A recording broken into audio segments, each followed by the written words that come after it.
শরীফ ওসমান হাদী ভাইকে স্মরণ করছি। মাজলুমদের কণ্ঠস্বর এবং যিনি আমাদের সামনে একটা দৃষ্টান্ত স্থাপন করে গেছেন নিজের জীবন দিয়ে। সত্য প্রকাশে কখনো ভয় করেন নাই। সাহসী এবং নির্ভীক ছিলেন। খুব অল্প অল্প বয়সেই আমাদের সবার থেকে চলে গেছেন বা যাকে কেড়ে নেওয়া হয়েছে আরকি। যে প্রতিভাকে বাংলাদেশে মূল্যায়ন করা হয়নি এবং জানি না তার রক্তের সাথে নতুন করে আবার গাদ্দারি করা হবে কিনা। আমরা আমাদের শরীফ ওসমান হাদী ভাইকে স্মরণ করছি আজকের এই তালিমে। দোয়া করছি তার জন্যে। আল্লাহ পাক যেন আমাদের ভাইকে জান্নাতে উঁচু মাকাম দান করেন। এবং তাকে উৎসর্গ করা হচ্ছে আলোচনাটা এই কারণে যে এখানে একটা ঘটনা আছে। শরীফ ওসমান হাদী ভাই তার জীবন দিয়ে এরকম একটা দৃষ্টান্ত স্থাপন করে গেছেন, যার সাথে কোনো না কোনোভাবে এই ঘটনাটা যেটা আমি বলছি এখন সম্পর্কিত। তবে ওইটা বোঝার মতো কলব থাকতে হবে, ওই আওয়াজ শোনার মতো শ্রবণ ইন্দ্রিয় থাকতে হবে এবং ওই বিষয় দেখার মতো আধ্যাত্মিক চোখও থাকতে হবে। আল্লাহ পাক আমাদের সবাইকে এগুলো দান করেন। শুরুতে কয়েকটা আয়াত বলে আমি ওই ঘটনা যাচ্ছি। আল্লাহ রাব্বুল আলামিন সূরা বুরুজ সূরা নাম্বার ৮৫, এটা মাক্কি সূরা এবং সূরার মধ্যে বেশ কয়েকটা ফেজ আছে, অংশ আছে। তার মধ্যে একটা অংশ নিয়ে কথা বলছি। ১ম এ আল্লাহ রাব্বুল আলামিন বলেছেন, বা'দা আউযু বিল্লাহি মিনাশ শাইতানির রাজীম, ওয়াস সামাই যাতিল বুরুজ, ওয়াস সামাই যাতিল বুরুজ। ওয়া এখানে শপথ অর্থে, ওয়াস সামা আসমানের শপথ বা আকাশের কসম, যাতিল বুরুজ মানে বুরুজ বিশিষ্ট আসমানের কসম। বুরুজ বিশিষ্ট আসমানের কসম। অনেক শব্দ হয়তো পরিপূর্ণরূপে বুঝে নাও আসতে পারে। এইজন্য আমি ১ম এ কিছু কিতাব বলেছি, পড়াশোনার তারতিব বলেছি। এগুলো যখন আপনারা করবেন নিজেরা বুঝতে পারবেন ইনশাআল্লাহ। বুরুজ মানে হচ্ছে দুর্গ, দুর্গ, সুরক্ষিত দুর্গ বা মঞ্জিল বা আসমানে তারকা বেষ্টিত যে শক্তিশালী জায়গাগুলো। আসমানে তো কত কিছুই আছে যেগুলো আমরা জানিও না। ওইটা নিয়ে আলোচনা করতে গেলে অনেক লম্বা সময়। এখানে শুধু এতটুকু জানি যে দুর্গ, শক্তিশালী দুর্গকে বুরুজ বলা হয়। শক্তিশালী দুর্গ, মঞ্জিল, অবস্থান এগুলোকে কি বলা হয়? বুরুজ। আল্লাহ রাব্বুল আলামিন ইরশাদ করছেন, ওয়াস সামাই যাতিল বুরুজ। বুরুজ বিশিষ্ট আসমানের কসম। দুর্গ বেষ্টিত আসমানের কসম। আসমানে দরজাও আছে। আমরা দেখি না। ওয়াস সামাই যাতিল বুরুজ ওয়াল ইয়াউমিল মাউউদ। ওয়াল ইয়াউমিল মাউউদ। প্রতিশ্রুত দিনের কসম। প্রতিশ্রুত দিনের কসম। সেই দিনের কসম যার ওয়াদা করা হয়েছে। কোন দিন? সেটা কোন দিন হতে পারে? এই তো বুঝতে পারছেন। ওয়াল ইয়াউমিল মাউউদ মানে প্রতিশ্রুত দিবসের কসম, মানে কিয়ামতের দিনের কসম। এটা বোঝা যাচ্ছে আল্লাহ রাব্বুল আলামিন যখন কোন কিছুর কসম করেন সেটা অত্যন্ত গুরুত্বপূর্ণ। আল্লাহ পাক নিছক কোন বিষয়ের কসম কশিনকালও করবেন না। এই মাসালাও জানা দরকার যে আল্লাহ রাব্বুল আলামিন তার সৃষ্টির নামে কসম করেন। তা আমাদের জন্য জায়েজ নাই আল্লাহ ছাড়া অন্য কারো নামে কসম করা। মাটির কসম, গাছের কসম, হ্যাঁ? চাঁদের কসম, সূর্যের কসম, এগুলো আমাদের জন্য জায়েজ নাই। কসম যদি করতেই হয় আল্লাহ রাব্বুল আলামিনের নামে কসম করবেন। আর একটা হাদিসেও আসছে, মান হালাফা বিগাইরি ইসমিল্লাহি ফাকাদ কাফার। কেউ যদি আল্লাহ ছাড়া অন্য কারো নামে কসম করে তাহলে সেটা হবে কুফরি। ফাকাদ কাফার, ছোট কুফরি। মানে কুফরি আরকি।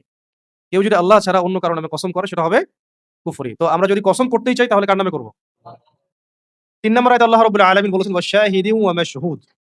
ওয়াশাহিদিন ওয়া মাশহুদ। শাহিদ মানে হচ্ছে সাক্ষী। শাহিদ মানে যে ঘটনার সাক্ষী। একটা ঘটনা ঘটছে এটার সাক্ষীকে বলা হয় শাহিদ। আল মাশহুদ হচ্ছে ওই ঘটনাটাই যার সাক্ষী থাকা হচ্ছে। শাহিদ হচ্ছে যে সাক্ষী আর মাশহুদ হচ্ছে ওই উক্ত ঘটনা যার সাক্ষী থাকা হচ্ছে। ওয়াশাহিদিন ওয়া মাশহুদ। ঘটনা এবং সাক্ষীর শপথ। নিশ্চয়ই আল্লাহ রাব্বুল আলামিন খুব গুরুত্বপূর্ণ একটা ঘটনার দিকে নিসবত করছেন এখানে। এমন একটা ঘটনা যে ঘটনার আল্লাহ পাক কসম করছেন এবং ওই ঘটনার যারা সাক্ষী তাদের নামেও কসম করা হচ্ছে। ওয়াশাহিদিন ওয়া মাশহুদ। এর আগে যে আয়াতটা চলে গেল, ওয়াল ইয়াউমিল মাউউদ ওয়াশাহিদিন ওয়া মাশহুদ। তো এই শাহিদ মাশহুদের আরেকটা ব্যাখ্যাও করা হয়েছে যে শাহিদ মানে হচ্ছে জুমার দিন। শাহিদ মানে জুমার দিন, মাশহুদ মানে আরাফার দিন। মাশহুদ মানে আরাফার দিন। এভাবে ব্যাখ্যা করা হয়েছে। কিন্তু এখানে একটা ঘটনার দিকে নিসবত করা হচ্ছে যে একটা ঘটনার কসম এবং সেই ঘটনা যারা দেখেছে, প্রত্যক্ষ করেছে তাদেরও কসম। তাহলে ঘটনাটা কি চারটাখানি কথা? খুবই গুরুত্বপূর্ণ কোনো ঘটনা। যে ঘটনাটা আল্লাহ রাব্বুল আলামিন আমাদেরকে না জানালে আমরা কখনো জানতে পারতাম না।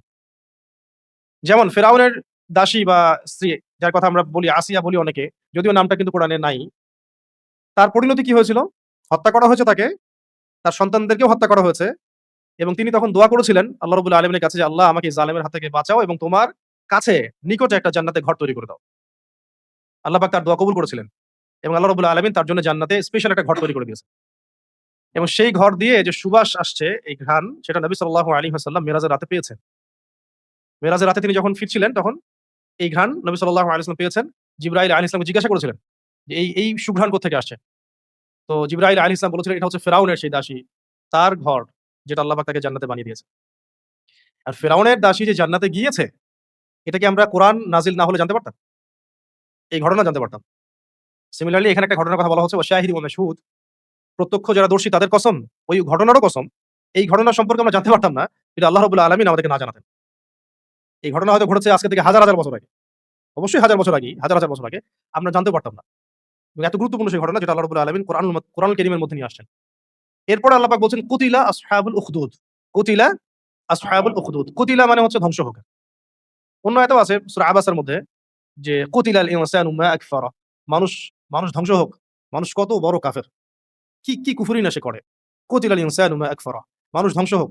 সে কত অকৃতজ্ঞ। কথাটা এরকম আরকি। মানুষ ধ্বংস হয়ে যাক, সে কতই না অকৃতজ্ঞ। এখানে বলা হচ্ছে কুতিলা আসহাবুল উখদুদ। আসহাবুল উখদুদ ধ্বংস হয়েছে। আসহাবুল উখদুদ ধ্বংস হয়েছে। তাহলে আসহাবুল উখদুদের এই ঘটনা আল্লাহ পাক যদি আমাদেরকে এই সূরায় না জানাতেন, আমরা কখনো জানতে পারতাম না। আর এই ঘটনার চারটাখানি কথা না। আল্লাহ পাক এই ঘটনাকে মানে সবার সামনে এনেছেন, কসমও করেছেন এই ঘটনার সাক্ষীদেরও এবং উক্ত ঘটনারও। তাহলে এটা নিশ্চয়ই এই পৃথিবীতে ঘটে যাওয়া ঐতিহাসিক ঘটনাগুলোর মধ্যে অন্যতম একটা শ্রেষ্ঠ ঘটনা। যেমন আসহাবুল কাহফ, এই ঘটনা কে জানতো? যদি কোরআন না জানাতো? কি জানতো? যে ৩০৯ বছর কিছু যুবক ঘুমিয়েছিল। জানতে পারতো মানুষ? আবার আল্লাহ পাক জীবিত করেছেন। ওযায়ের আলাইহিস সালামের ঘটনা। আল্লাহ পাক ঘুম পাড়িয়ে রেখেছেন। আবার শত বছর পরে জীবিত করেছেন। কেউ জানতে পারতো? একইভাবে সূরা ইয়াসিনে এক ব্যক্তির ঘটনা আছে, হাবিব নাজ্জার। একটা গ্রামের মধ্যে একাধিক নবীকে পাঠানো হয়েছে। ঈমান আনে না মানুষ। ওয়াজাআ মিন আকসাল মাদিনাতি রাজুলুন ইয়াসআ ক্বালা ইয়া কওমি ইত্তাবিউল মুরসালিন। তাই না? ইত্তাবিউ মান লা ইয়াসআলুকুম আজরান ওয়া হুম মুহতাদুন। আয়াতটা মনে আছে? এখানে যে ব্যক্তি দৌড়ে আসছে, এই ব্যক্তির নাম হাবিব নাজ্জার। দূর থেকে এক ব্যক্তি দৌড়ে এসে ঈমান আনলো। যাকে হত্যা করার পরে পুরো কওমের চিত্র বদলে যায়। আমি পরে আসছি পয়েন্টে। তো এই ঘটনা কিন্তু আমরা জানতে পারতাম না কোরআন আমাদেরকে না জানালে। এরকমই বহু ঘটনা আছে আল কোরআনে যেগুলো আল্লাহ রাব্বুল আলামিন যদি আমাদেরকে না জানাতেন, আমরা কখনো এই ঐতিহাসিক ঘটনাগুলো জানতে পারতাম না। এর সুবহানাল্লাহ বলা উচিত। সুবহানাল্লাহ। এই ঘটনাগুলো আমরা জানতে পারতাম না। এখানে কুতিলা আসহাবুল উখদুদ মানে আসহাবুল উখদুদ ধ্বংস হোক। কেন ধ্বংস হওয়ার কথা বলা হচ্ছে?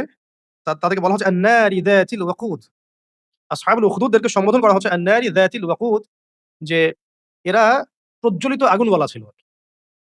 প্রজ্বলিত আগুনওয়ালা বলতে একটা জায়গায় দাউ, দাউ করে আগুন জ্বালানো হয়েছে এবং সেই আগুনে তারা কিছু মানুষকে পুড়িয়ে হত্যা করেছিল। আসহাবুল উখদুদ কিছু মানুষকে আগুনে জীবন্ত পুড়িয়ে হত্যা করেছিল এবং শুধু তাই না, তাদের রাষ্ট্রযন্ত্র, রাষ্ট্রের যে প্রশাসনিক বাহিনী এবং রাজা, তারা চতুর্দিকে গোল হয়ে ঘিরে ওই দৃশ্যটা অবলোকন করেছে, মজা নিয়েছে। মানুষকে মরতে দেখে।